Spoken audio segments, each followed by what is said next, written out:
Todd Morgan Beamer was an American software salesman and passenger aboard United Airlines Flight 93, which was hijacked as part of the September 11 attacks in 2001. He was one of the passengers who tried to reclaim the aircraft from the hijackers, leading them to crash it into a field in Stonycreek Township near Shanksville, Pennsylvania.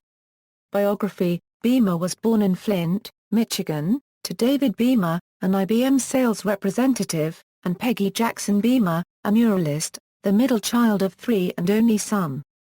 Beamer and his two sisters, Melissa and Michelle, were raised with a strong biblical value system and work ethic.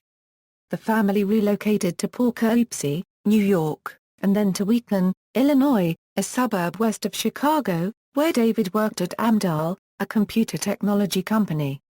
Beamer attended Wheaton Christian Grammar School, where he played baseball, basketball, and soccer. He attended Wheaton Academy, a Christian high school, from 1983 to 1985, where he excelled in the same sports. He was elected class vice president in his junior year. After David was promoted to vice president of Amdahl's California headquarters, the family moved, and Beamer spent his senior year at Los Gatos High School, just south of San Jose, California. Beamer attended Fresno State University, where he majored in physical therapy and played baseball, in the hopes of playing professionally, but injuries he suffered in an automobile accident ended these plans.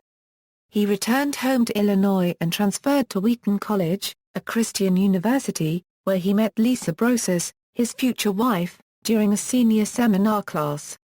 Their first date was November 2, 1991, a date whose 10-year anniversary they had been planning to celebrate at the time of his death. He transferred to Wheaton College, where he majored initially in medicine before switching to business. He continued to play baseball and as a senior became captain of the basketball team. He graduated in 1991. He subsequently worked for Wilson Sporting Goods while taking night classes at DePaul University, earning an MBA. In June 1993.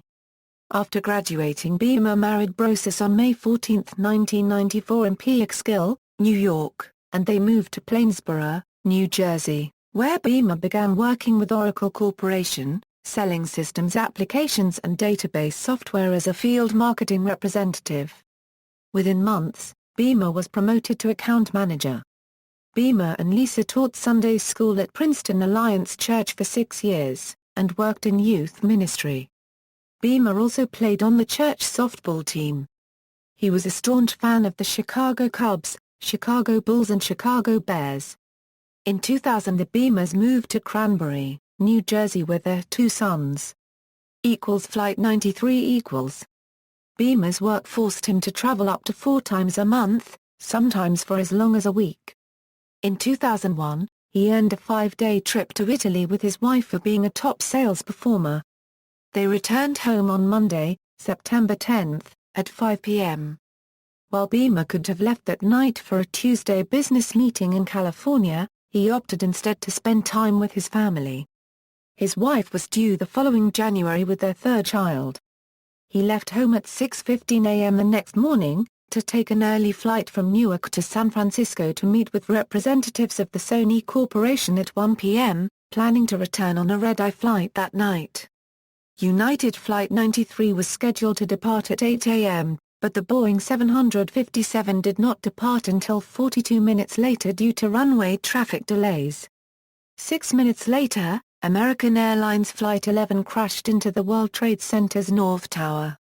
15 minutes later, at 9:03 a.m., as United Flight 175 crashed into the South Tower, United 93 was climbing to cruising altitude, heading west over New Jersey and into Pennsylvania. At 9:25 a.m., Flight 93 was above eastern Ohio, and its pilot radioed Cleveland controllers to inquire about an alert that had been flashed on his cockpit computer screen to beware of cockpit intrusion. 3 minutes later, Cleveland controllers could hear screams over the cockpit's open microphone. Moments later, the hijackers, led by the Lebanese Ziad Samir Jarrah, took over the plane's controls, disengaged the autopilot, and told passengers, "Keep remaining sitting. We have a bomb on board." Beamer and the other passengers were herded into the back of the plane. The curtain between first class and second class had been drawn, at which point Beamer saw the pilot and co-pilot lying dead on the floor just outside the curtain, their throats having been cut, as a flight attendant informed him. Within 6 minutes, the plane changed course and was heading for Washington, D.C. Several of the passengers made phone calls to loved ones, who informed them about the 2 planes that had crashed into the World Trade Center in New York City and the third into the Pentagon in Arlington County, Virginia. Beamer tried to place a credit card call through a phone located on the back of a plane seat, but was routed to a customer service representative, who passed him on to GTE Airphone supervisor Lisa Jefferson. With FBI agents listening in on their call, Beamer informed Jefferson that hijackers had taken over United 93, that 1 passenger had been killed, and mentioned the dead pilots. He also stated that 2 of the hijackers had knives, and that one appeared to have a bomb strapped around his waist. When the hijackers veered the plane sharply south, Beamer briefly panicked, exclaiming, "We're going down. We're going down." Following this, the passengers and flight crew decided to act. According to accounts of cell phone conversations, Beamer, along with Mark Bingham, Tom Burnett, and Jeremy Glick formed a plan to take the plane back from the hijackers. They were joined by other passengers, including Lou Nack, Rich Guadagno, Alan Bevan, Honor Elizabeth Wainio, Linda Gmund, and William Cashman, along with flight attendants Sandra Bradshaw and Cece Ross Lyles, in discussing their options and voting on a course of action, ultimately deciding to storm the cockpit and take over the plane. Beamer told Jefferson that the group was planning to jump on the hijackers and fly the plane into the ground before the hijackers' plan could be followed through. Beamer recited the Lord's Prayer and the 23rd Psalm with Jefferson, prompting others to join in. Beamer requested of Jefferson, "If I don't make it, please call my family and let them know how much I love them." After this, Jefferson heard muffled voices and Beamer clearly answering, "Are you ready? Okay. Let's roll." These were Beamer's last words to Jefferson. According to the 9/11 Commission report, after the plane's voice data recorder was recovered, it revealed pounding and crashing sounds against the cockpit door and shouts and screams in English. "Let's get them." A passenger cries. A hijacker shouts, "Allahu Akbar." Jarrah repeatedly pitched the plane to knock passengers off their feet, but the passengers apparently managed to invade the cockpit, where one was heard shouting, "In the cockpit. If we don't, we'll die." At 10:02 a.m., a hijacker orders, "Pull it down. Pull it down."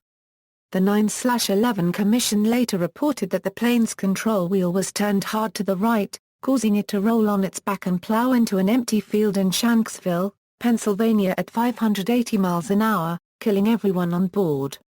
The plane was 20 minutes of flying time away from its suspected target, the White House or the U.S. Capitol building in Washington, D.C. According to Vice President Dick Cheney, President George W. Bush had given the order to shoot the plane down had it continued its path to Washington. Legacy.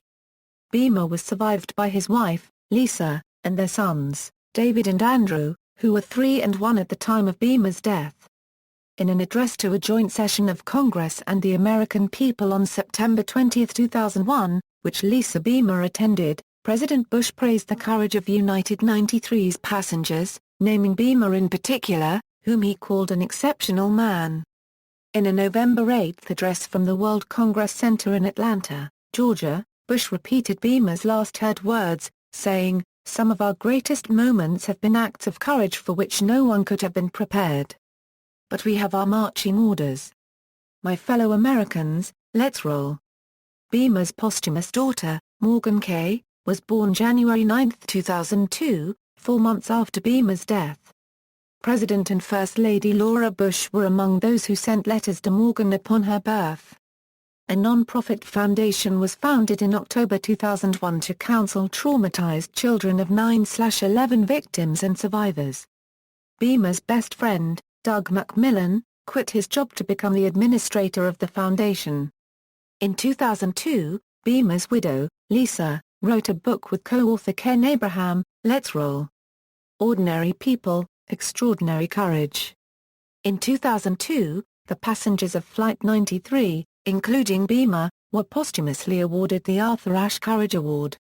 The Cranbury, New Jersey Post Office was dedicated to Beamer on May 4, 2002, as a result of an act of Congress authored by Congressman Rush D. Holt, Jr. The bill was signed into law by President George W. Bush.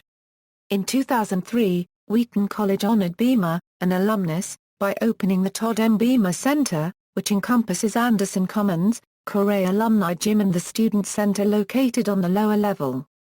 That same year, Todd Beamer High School opened in Federal Way, Washington. In February 2010, the city of Fresno, California dedicated Todd Beamer Park.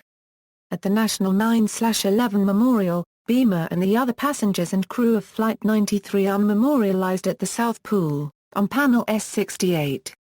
An Oracle business card bearing Beamer's name and his $7,700 Rolex wristwatch, both of which were found damaged at the crash site, are on display inside the Memorial Museum. On September 10, 2013, Wheaton Academy honored Beamer by unveiling a plaque dedicated to him on the grounds of the Academy, next to a plaque of a former student who was killed in Afghanistan. Alpha Company of the 1-148 Infantry RGT, Ohio Army National Guard, adopted the motto "Let's Roll to honor Beamer." A company deployed to northern Afghanistan in 2012 for 9 months. References.